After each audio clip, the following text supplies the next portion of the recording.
అదే RTV app వార్తల్ని క్షణాల్లో చదివే అవకాశం ఉంటుంది. ఒక న్యూస్ పేపర్, ఒక టెలివిజన్ ఛానల్ మీ చేతుల్లో ఎప్పుడూ ఉంటాయి. రోహిత్ శర్మ రిటైర్మెంట్కు టైం వచ్చేసిందా? టెస్ట్ మ్యాచ్లకి గుడ్ బై చెప్పాల్సిన ఆ సమయం ఆసన్నమైందా? కెప్టెన్గా, ప్లేయర్గా రోహిత్ అట్టర్ ఫ్లాప్. ప్రస్తుతం ఇదే సోషల్ మీడియా వేదికగా పెద్ద ఎత్తున చర్చ జరుగుతోంది. రోహిత్ కెప్టెన్సీలో 3 నెలల క్రితం టెస్ట్ మ్యాచ్లో గెలిచింది టీమిండియా. ఆ తర్వాత నుంచి గెలుపా? నువ్వెక్కడా? ఇదే క్వశ్చన్. న్యూజిలాండ్తో జరిగిన సిరీస్లు ఒక్కటంటే ఒక్క మ్యాచ్ కూడా గెలవలేదు. దీంతో క్లీన్ స్వీప్ అయింది. వైట్ వాష్ స్వదేశంలోనే జరిగిందంటే అర్థం చేసుకోవచ్చు.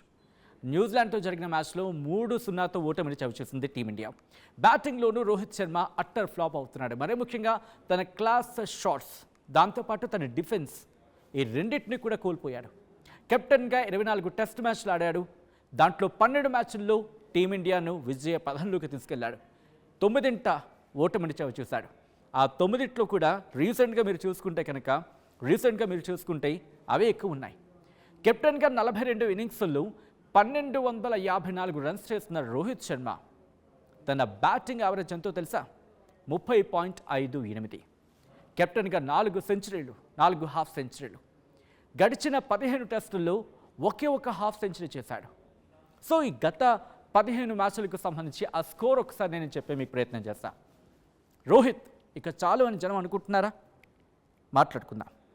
లాస్ట్ 15 ఇన్నింగ్స్లో రోహిత్ శర్మ చేసిన స్కోర్ ఎంతో తెలుసా? ఫస్ట్ మ్యాచ్లో అంటే లాస్ట్ 15 ఇన్నింగ్స్కి సంబంధించి మాట్లాడుకుంటే 6, 5, 23, 8, 2, 52, 0, 8, 18, 11, 3, 6, 10, 3, 9. ఒక్కసారి మళ్ళీ రిపీట్ చేస్తున్నాను. ఇది ఫోన్ నెంబర్ కాదు, లేకపోతే ఏ బ్యాంక్ అకౌంట్ నెంబరు కాదు. ఇది రోహిత్ శర్మ ప్రతి మ్యాచ్లో చేసిన, లాస్ట్ 15 మ్యాచ్లో ప్రతి మ్యాచ్లో చేసిన స్కోర్. లాస్ట్ 15 ఇన్నింగ్స్లో 6, 5, 23, 8, 2, 52. ఇది ఒకటే హాఫ్ సెంచరీ, రిమెంబర్. ఆ తర్వాత మళ్ళీ డెకౌట్. ఆ తర్వాత 8, 18, 11, 3, 6, 10, 3, 9. మీరు గమనిస్తే కనుక ఎక్కడా కూడా కనీసం ఒక హాఫ్ సెంచరీ మినహా 30 కూడా దాటిన సిచ్యువేషన్ లేదు, పరిస్థితి లేదు. 30 కాదు కదా, దాంట్లో సగం, అంటే హాఫ్ సెంచరీలో సగం 25 కూడా చేసిన సందర్భాలు లేవు. ఇదే రోహిత్ మ్యాన్ అంటే. ఎందుకైనా హిట్ మ్యాన్ అని పిలిచేది. హిట్ మ్యాన్ అని పిలుస్తూ ఉంటారు.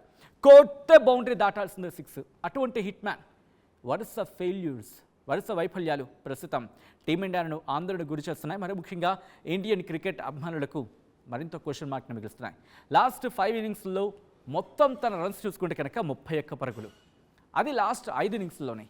ఇక్కడ ఇది బూమ్రా తీసిన వికెట్లకు సంబంధించి మాట్లాడుకుందాం. ఇక్కడ బూమ్రా 30 వికెట్లు తీశాడు. అంటే బూమ్రా తీసిన వికెట్ల కన్నా 1 రన్ మాత్రమే ఎక్కువ. ఒకవేళ అలా కంపేర్ చేసుకుంటే రోహిత్ శర్మ 31 రన్స్ చేస్తే కనుక బూమ్రా తీసిన 30 వికెట్లు, కేవలం ఒకే ఒక్క పరుగు అంతే. కెప్టెన్ అన్న కారణంతోనే జట్టులో రోహిత్ కంటిన్యూ అవుతున్నాడంటే ఇప్పుడు సోషల్ మీడియాలో చర్చ జోరందుకుంటోంది. రోహిత్ శర్మ రిటైర్ కావాలంటే కూడా డిమాండ్ వినిపిస్తోంది. ఎందుకంటే కెప్టెన్గా అరుస్తున్నాడు, కానీ విజయాలు ఎక్కడా లేవు. గతంలో కూడా రోహిత్ శర్మ ఫీల్డ్లో కాస్త ఆ సజెషన్స్ ఇచ్చిన సందర్భంలోనే కాస్త వెటకారంగానూ అరిచిన సందర్భం మనం చూసాం. కానీ అప్పుడు కాస్త విజయాన్ని సాధించింది. కానీ ఇప్పుడు ఎక్కడ విజయమా, నువ్వెక్కడా వెతుక్కోవాల్సి వస్తుంది. వరల్డ్ టెస్ట్ ఛాంపియన్షిప్కి ఈజీగా క్వాలిఫై అయిపోతుంది టీమిండియా అనుకున్న సందర్భంలో న్యూజిలాండ్తో వైట్ వాష్, ఆస్ట్రేలియాతో జరుగుతున్న మ్యాచ్ల్లో ఎక్కడా విజయం లేదు. ఎక్సెప్ట్ ఆ ఫస్ట్ టెస్ట్ మ్యాచ్ కనుక చూసుకుంటే బూమ్రా కెప్టెన్లో గెలిచిన సిచ్యువేషన్ తప్ప ఆ తర్వాత ఎక్కడా మనకి కనిపించలేదు. కనీసం డ్రా అవుతుంది. ఇన్ఫ్యాక్ట్ డ్రా కూడా వర్షం పడిన నేపథ్యంలో డ్రా అయింది, లేకపోతే ఆ విజయం కూడా లేకపోతున్నాం. సిడ్నీ మ్యాచ్ ఇప్పుడు కీలకంగా మారిపోయింది.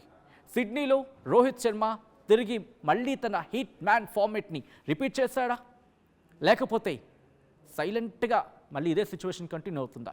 ఒకవేళ రోహిత్ కనుక ఇదే ఫార్మేట్ని కంటిన్యూ చేస్తే ఇక రిటైర్మెంట్ ఇచ్చేస్తాడు అంటూ కూడా చర్చ జరుగుతోంది. ఇప్పటికే బీసీసీఐ కూడా ఆలోచిస్తోంది రోహిత్ మ్యాన్తో, ఇన్ఫ్యాక్ట్ హిట్ మ్యాన్తో. సో అంతలా మన నాలుకలో నానుడిపోయింది హిట్ మ్యాన్ అంటూ. అటువంటి హిట్ మ్యాన్ ఇప్పుడు ఆ పదం పలకాలంటే ఆలోచించాల్సి వస్తుంది. మాజీలు కూడా విమర్శలు గుప్పిస్తున్నారు. రోహిత్ ఇక రిటైర్మెంట్ తీసుకోవాల్సిన సమయం వచ్చేస్తుందంటూ ఇక్కడ. కానీ ఎక్కడ? తన వయస్సు 37 ఏళ్ళే. కానీ ఆ ఫిట్నెస్ కూడా కంటిన్యూ అవుతుంది. ఫిట్నెస్ గురించి మాట్లాడుకుంటే విజయ్ దేవరకొండ లాంటి వాళ్ళే రోహిత్ గురించి మాట్లాడిన సందర్భం. పోనీ ఫిట్ గురించి మాట్లాడుకుంటే అంతటి ఫిట్ పర్సన్ రోహిత్. కానీ తన ఫార్మెట్ గురించి మాట్లాడుకుంటే, తన హిట్ మ్యాన్ షో గురించి మాట్లాడుకుంటే ఏది?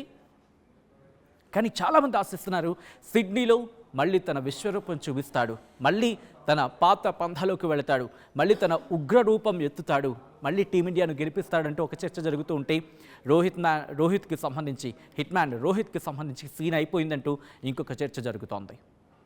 ఇక రోహిత్ రిటైర్మెంట్ ఇచ్చేస్తాడా? ఇది ప్రస్తుతం ఆందోళన కలిగిస్తోంది. మరి ముఖ్యంగా క్రికెట్ అభిమానులకు, రోహిత్ అభిమానులకు మరింత ఆందోళన కలిగించే అంశం. బయట విస్తృతంగా ప్రచారం జరుగుతోంది. మరి ముఖ్యంగా సీనియర్లు కావచ్చు, మాజీలు కావచ్చు ఒకటే చెప్తున్నారు, రోహిత్ ఇక రిటైర్మెంట్ ప్రకటించాల్సిన సమయం వచ్చిందంటూ కూడా.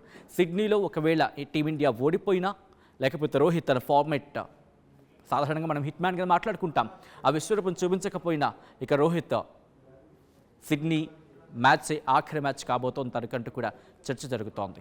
కానీ మర్చిపోవద్దు, ఎందుకు ఇంత విమర్శలు? ఎవరి మీద విమర్శిస్తున్నాం మనం? మనకి కప్ సాధించిన వ్యక్తి మీద, మనకి విజయాన్ని సాధించి పెట్టిన కెప్టెన్ మీద, మరి ముఖ్యంగా కొన్ని సందర్భాల్లో ఏళ్లకు ఏళ్ళు సెంచరీ లేని ప్లేయర్స్ని మనం చూసాం. సచిన్ లాంటి వాళ్ళు కెప్టెన్గా ఫెయిల్ అయినప్పటికీ టీమిండియా గెలుపులో కీలక పాత్ర పోషించారు. 100 చేసి సచిన్ లాంటి వ్యక్తులు, సచిన్ లాంటి క్రికెటర్స్ 100 ఫస్ట్ 100 చేసి ఇటు భారత్ పేరుని ప్రజ్వలింపజేశారు. రోహిత్ అని తక్కువ తినలేదు. డబుల్ టన్స్ అంటే డబుల్ సెంచరీని మూడు సార్లు బాదాడు. సో బహుశా ఈ ఫార్మెట్ అంటే ఇప్పుడు కాస్త తన ఫామ్ లేకపోయి ఉండొచ్చు, తన కాన్సన్ట్రేషన్ చేయాల్సిన సమయం వచ్చింది. కంపారిజన్ చేయడం ప్రారంభించారు. ప్యాట్ కమిన్స్కి సంబంధించి కెప్టెన్సీతో రోహిత్ కెప్టెన్సీని ఇక్కడ కంపేర్ చేశారు ఈ మ్యాచ్లో. అంటే అర్థం చేసుకోండి, ప్యాట్ కమిన్స్లో కసి కనిపించిందంటూ కూడా కొంతమంది క్రికెట్ అనాలిసిస్ చేసినప్పుడు చెప్పారు. రోహిత్లో కసి ఉంది. బహుశా తన ఫార్మెట్ ఈరోజు కాస్త డీలా పడి ఉండొచ్చు. అందరు రోజులు ఒకలాగే ఉండవు కదా, అందరు రోజులు ఒకలాగే ఉండాలని లేవు కదా. సో రోహిత్ శర్మ మళ్ళీ తన ఫార్మెట్ ఏంటో చూపిస్తాడు. టీమిండియాకు T20 వరల్డ్ కప్ తెచ్చిపెట్టడంలో ఒక కీలకమైన పాత్ర పోషించాడు. తన మార్క్ ఏంటో చూపించాడు. తన కెప్టెన్గా, ఒక ప్లేయర్గా తన ఫామ్ చూపించుకున్నాడు. అటువంటి రోహిత్ శర్మ ప్రస్తుతం గడ్డు కాలం ఎదుర్కొంటున్నాడు. ఈ గడ్డు కాలం నుంచి త్వరగా కోలుకొని మళ్ళీ తన ఫామ్ మళ్ళీ తిరిగి పుంజుకొని ఒక హిట్ మ్యాన్ తన ఫార్మెట్లోకి వెళ్ళాలని కోరుకుందాం. టెస్ట్ మ్యాచ్లో T20 ఫార్మెట్ని చూపించాలని కోరుకుందాం. టెస్ట్ మ్యాచ్లో టెస్ట్లా ఆడే సందర్భాన్ని కూడా చూపిస్తూ వెళ్ళాలని కోరుకుందాం. మొత్తంగా అయితే మాత్రం రోహిత్ రిటైర్మెంట్ ఇస్తాడంటూ ప్రచారం జరుగుతోంది. మీకేమనిపిస్తోంది? రోహిత్ నిజంగా రిటైర్మెంట్ ఇచ్చేయాలా? ఇచ్చేస్తాడా? ఇస్తే బాగుంటుందా? ఇవ్వకపోతే బాగుంటుందా?